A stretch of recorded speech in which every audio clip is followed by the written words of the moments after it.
Hello friends, welcome to pioneer study hub. Pioneer study hub में आपका स्वागत है। मैं नीरज कुमार और आज लेकर आए हैं साइंस का ऑब्जेक्टिव प्रश्न। वैसा प्रश्न जो आज के एग्जाम्स में आएंगे, फर्स्ट सीटिंग हो या तो सेकंड सीटिंग में हो, उसमें से प्रश्न जो पूछे जाएंगे उसके लिए हम आज चर्चा कर रहे हैं। और 2021 में, ठीक है, क्लास 10 के लिए है। आगे चलिए, अगर जो आप इस प्रकार के रेगुलर वीडियो देखना चाहते हैं, हर एक सिलेबस का प्रतिदिन देखना चाहते हैं, तो आप इस चैनल को सब्सक्राइब कर लीजिए, पायोनीर स्टडी हब। ठीक है, यूट्यूब पे सर्च कर सकते हैं। आइए चलिए बिना समय गवाए पहला प्रश्न की ओर बढ़ते हैं। पहला प्रश्न में दिया हुआ है, सरल सूक्ष्मदर्शी किसका उपयोग किया जाता है। ठीक है, सरल सूक्ष्मदर्शी जो बनाया जाता है तो उसमें किसका प्रयोग किया जाता है। तो सरल सूक्ष्मदर्शी में हम उत्तल लेंस का प्रयोग करते हैं। ठीक है, उत्तल लेंस का प्रयोग करते हैं। आगे देखते हैं, अगला प्रश्न है यहाँ पे, जो नेत्र यानी कि जो आंखें, ठीक है, वस्तु को यानी कि निकट की वस्तु को साफ साफ नहीं देख सकता है, उसमें किस प्रकार का दोष होता है। ठीक है, यानी कि जिस नेत्र से हम नज़दीक के वस्तु को साफ साफ नहीं देख पाते हैं तो उसमें कौन सा दृष्टि दोष होता है। तो जो यानी कि यहाँ पे होकर है कि निकट का वस्तु को साफ साफ नहीं देख पाता है। ठीक है, तो जिसको नहीं देख पाता वही दृष्टि दोष होता है। ठीक है, यानी कि निकट दृष्टि दोष इसको हुआ। ऑप्शन देखते हैं, ऑप्शन बी इसका राइट आंसर होगा, निकट दृष्टि दोष।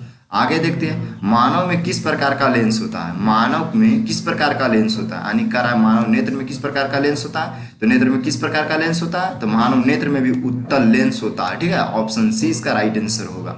आगे देखते हैं, मानव में वस्तु का प्रतिबिंब किस स्थान पर बनता है, यानी कि किस भाग पे बनता है मानव के नेत्र के अंदर। तो कहाँ पे बनता है, तो मानव नेत्र में बनता है, रेटिना पे बनता है। ऑप्शन सी इसका राइट आंसर होगा। ठीक है, मानव के नेत्र में प्रतिबिंब जो वस्तु का बनता है वो रेटिना पे बनता है।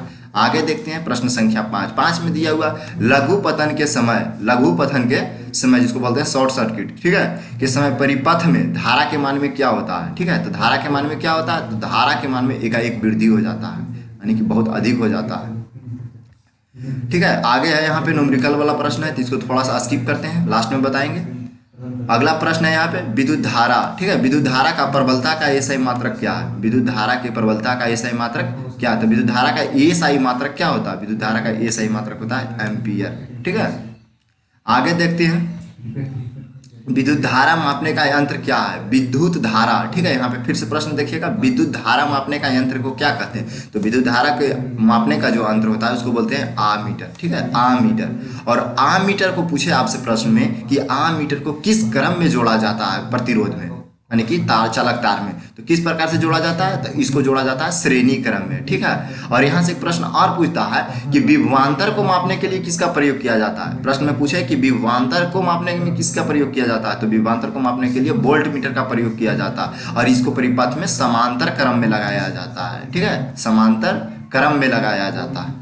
आगे देखते हैं, प्रश्न क्या है, प्रश्न संख्या 9 में दिया हुआ है, प्रतिरोध का एसआई मात्रक क्या है। प्रतिरोध का एसआई मात्रक पूछ रहा है, तो प्रतिरोध का एसआई मात्रक क्या होता है, ओम होता है, जो मतलब कैप्टन के टोपी, यानी कि जो धोनी का टोपी होता है ना, इस प्रकार से सिंबल में भी दे दिया जाता है, इस प्रकार से होता है प्रतिरोध का मात्रक, ओम होता है। आगे बढ़ते हैं, यहाँ पे दिया हुआ, पवन विद्युत जनित पवन की चाल कम से कम कितनी होनी चाहिए। जहाँ से यानी कि पवन चक्कियाँ चलाई जाती है, मशीनें बैठाई जाती है, कम से कम वहाँ की पवन की चाल की कितनी होनी चाहिए, तो वहाँ लगभग 15 किलोमीटर प्रति घंटा होना चाहिए।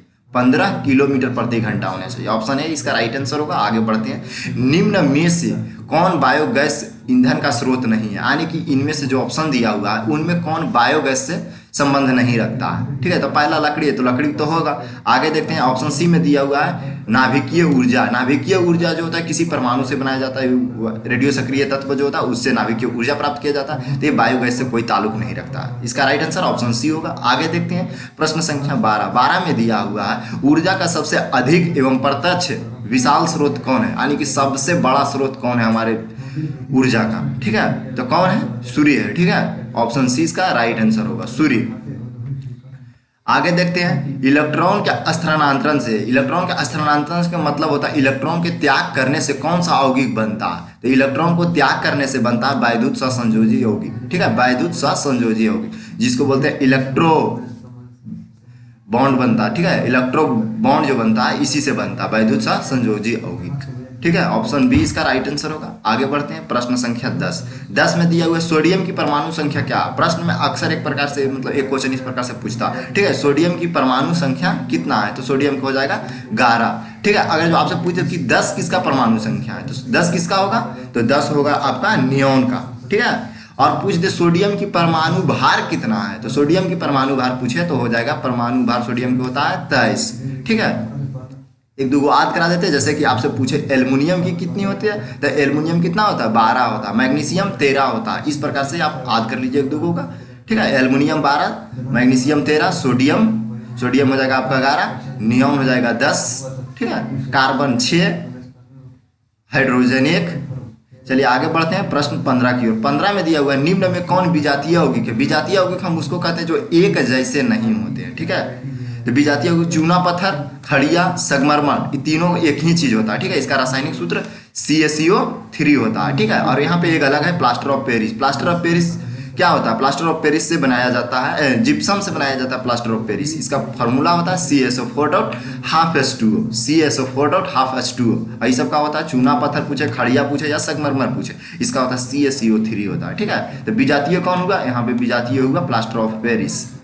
आगे देखते हैं अगला प्रश्न में, यहाँ निम्न में से किसका pH मान क्षार के विलयन को मान को दर्शा रहा है, ठीक है। यानी कि क्षार के लिए, तो क्षार का विलय pH मान जो होता है पावर ऑफ हाइड्रोजन, वो कितना होता है 7 से अधिक होता है क्षार के लिए, ठीक है। तो यहाँ पे ऑप्शन 1 है 13, ठीक है। और इस प्रकार से अगर जो आपसे प्रश्न पूछे कि किसका मान क्षारीय है किसका मान अम्लीय होता है, एक बार आप याद कर लीजिए, अम्ल का होता है 7 से कम, क्षार का 7 से अधिक, और 7 के बराबर है तो उदासीन या तो लवण बोलेंगे, ठीक है। और आप ऑप्शन देखिए, ऑप्शन में क्या दिया हुआ, एक दिया हुआ है 2, दूसरा दिया हुआ है 6, ये 7 से 2 को कम है। ऑप्शन एक कभी दोनों हो नहीं सकता है, ठीक है। 7 तो हमको पता है कि उदासीन होता है, चलो भाई मार देते हैं अम्ल, यानी कि यहाँ जो 13 वाला है 13 वाला सही होगा, ठीक है। आप मिला लीजिए, जो एक होता है 7 से कम वो 2 ऑप्शन दे देता है, ठीक है। इसका राइट आंसर ऑप्शन डी होगा। आगे बढ़ते हैं प्रश्न संख्या 17। 17 में दिया हुआ पीतल है। पीतल क्या है, तो पीतल है आपका मिश्र धातु, ठीक है। मिश्र धातु किसको कहते हैं, जिनको 2 धातुओं से मिलकर बनाया जाता है, ठीक है, उसको बोलते हैं पीतल।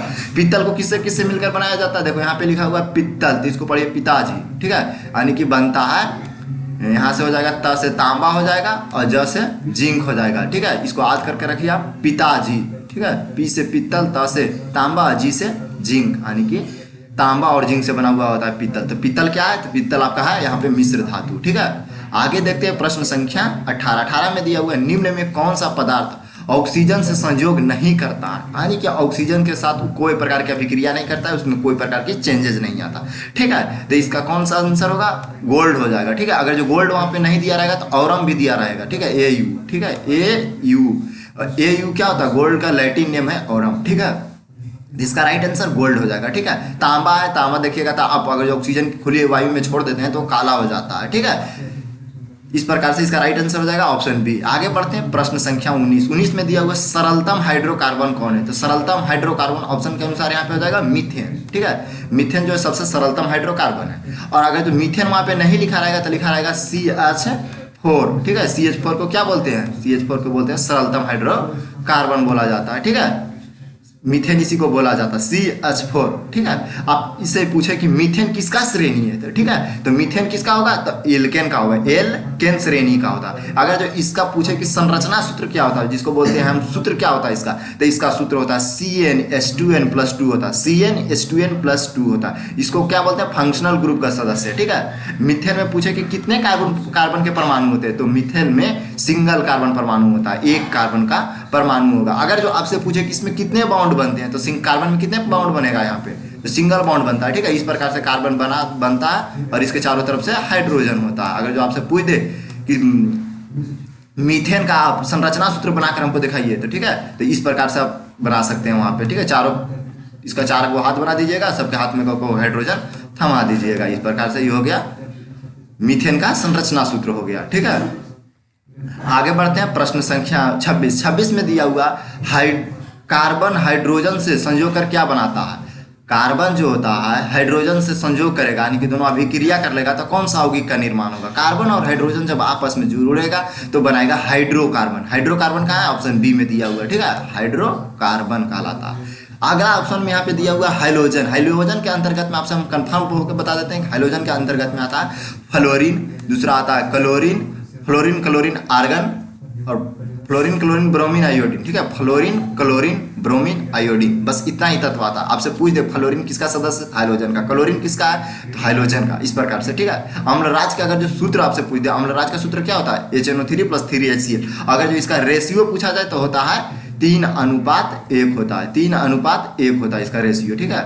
आगे देखते हैं, तो आगे खत्म होता है और इतना से आपको देखिए परीक्षा में किस प्रकार से रिलेट करता है क्वेश्चन, ठीक है। और इस प्रकार का अगर जो रेगुलर वीडियो आप देखना चाहते हैं तो इस चैनल को सब्सक्राइब कर लीजिए, पायोनियर स्टडी हब, यूट्यूब पे जाकर सर्च कर सकते हैं, ठीक है। और अगर जो किसी प्रकार की दिक्कत है, प्रश्न आपको मैथ्स के मिलाना है, तो आप इस नंबर पे मैसेज कर सकते हैं, व्हाट्सअप नंबर है। आप अपना यहाँ क्वेश्चन भेजिए, कौन सा शिफ्ट का आंसर यहाँ से भेज दिया जाएगा, ठीक है। Thanks for watching this video. मिलते हैं नेक्स्ट वीडियो में और आपका परीक्षा बहुत अच्छा जाए। Best of luck.